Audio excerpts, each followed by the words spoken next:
يا ويلك يا الاهلي المصري، جايك العين، جايك في القاهره.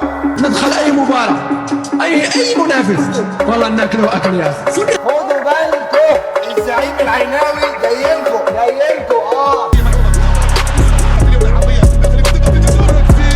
العين ما تعلاش عن الاهلي المصري بيسحق العين الاماراتي بطل اسيا ويفوز بكاس المحيط الهادي ويبقى بطل افريقيا واسيا واوقيانوسيا، وكل ده في اطار كاس الانتركونتيننتال، ويتاهل لنص نهائي البطوله دي في طريقه لريال مدريد بطل اوروبا. هيمنه النادي الاهلي وفوزه ما بتقتصرش على تكتيك من المدير الفني او فرديات من اللعيبه، لا، اللي لازم نذكره ونركز عليه هو جحيم استاد القاهره، الحشد الجماهيري الاحمر اللي كسر فرق الامكانيات بين الفرقتين ما بين الميزانيه وامكانيات اللعيبه وغيرها. لعيبه العين بالجهاز الفني بجماهيرهم اللي كانت حاضره، التوتر والضغط كان ماليهم بسبب الجحيم اللي هم كانوا قاعدين فيه. تخيلوا يا جماعه ان جماهير النادي الاهلي اللي كانت موجوده في استاد القاهره في ماتش العين دي نسخه من جماهير الاهلي اللي اتفرض عليها تحجيم وحظر جماهيري لفتره كبيره. حتى في الماتش ده جماهير النادي الاهلي قابلت صعوبات كبيره من دخول الملعب وسوء في التنظيم، ما بالك بقى بجمهور الاهلي الاولد سكول بتاع زمان، كان اقوى واصعب بكتير جدا من اللي كان موجود في ماتش العين. وجي وقت التحليل الفني للنادي الاهلي، المدير الفني مارسيل كولر ذاكر وقرا نادي العين كويس جدا وعرف قد ايه ان الدفاع بتاعه هش وعنده مشاكل دفاعيه كبيره جدا، ففرض عليهم الضغط العالي والمستمر طول الماتش وزود عليهم التوتر والقلق اللي كان اصلا ناتج عن الجماهير. وكان عارف كويس جدا ان النادي العين الاماراتي كان بيستمد قوته من خط الهجوم، فما ادهمش فرصه اصلا ان هم يكسبوا ثقه وان هم ينقلوا الكره ما بينهم في الملعب وان هم يبنوا هجمه سليمه. حتى تشكيله مارسيل كولر الاساسيه اللي دفع بيها في الماتش دي كانت تشكيله ممتازه جدا، كانت اللعيبه محضره وعلى اعلى مستوى من التركيز. نبدا باجنحه النادي الاهلي، حسين الشحات وطاهر محمد طاهر. حسين الشحات الجناح الايسر للنادي الاهلي، المفروض ده المونديالي، ده بتاع الماتشات الدوليه، وبيلعب ضد العين فريقه السابق اللي هو المفروض كنا نسمع بقى من كان يضرب لهم الان يضربهم والكلام ده كله. حسين الشحات ما جاش الماتش ده ومضيع فرص وما اتعلمش من الانفراد اللي ضيعه في ماتش الزمالك في السوبر. الجناح اليمين طاهر محمد طاهر بدا بالالتزام وبقى له ماتشين ماشي كويس جدا وعمل ماتش كويس قوي قوي قوي قدام العين. بالنسبه لاسامه ابو علي، هو سترايكر تقيل جدا بيستغل اخطاء الخصم وبيتمركز صح، غير التفاعل مع زمايله بالتمريرات والوان تو، فتمريراته وتحركاته كانت بتشكل خطوره كبيره جدا، فعشان كده هو عمل اداء سترايكر مثالي. بالنسبه لخط النص، امام عاشور كان عامل ماتش مش ولا بد، كان ماتش سيء، ولكن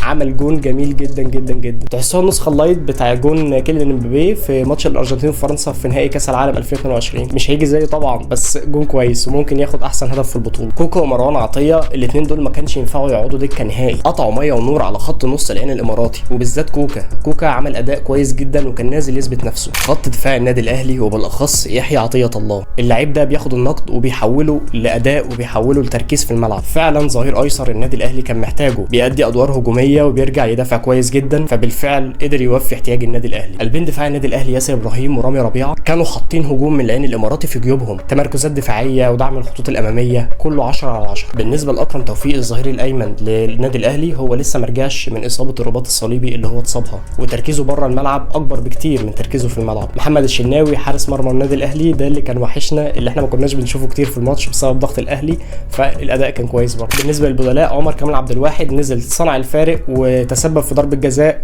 وسجلها البديل برضه محمد مجدي قفشه اللي لسه اصلا كان جسمه لسه ما سخنش. وفي النهايه احب اقول ان النادي الاهلي غير قابل للاستفزاز، ولا تقدر تهزه بتصريح ولا تهديد ولا وعيد، وزي ما حصل في الاتحاد والهلال السعوديين والدحيل القطري حصل في العين الاماراتي. مهما كانت ميزانيتك وفردياتك كعاده المصريين، كل ده هيتكسر قدام نسر النادي الاهلي المصري. وكان معكم حراس كابتن مسلم، ويلا اقعدوا بالعافيه.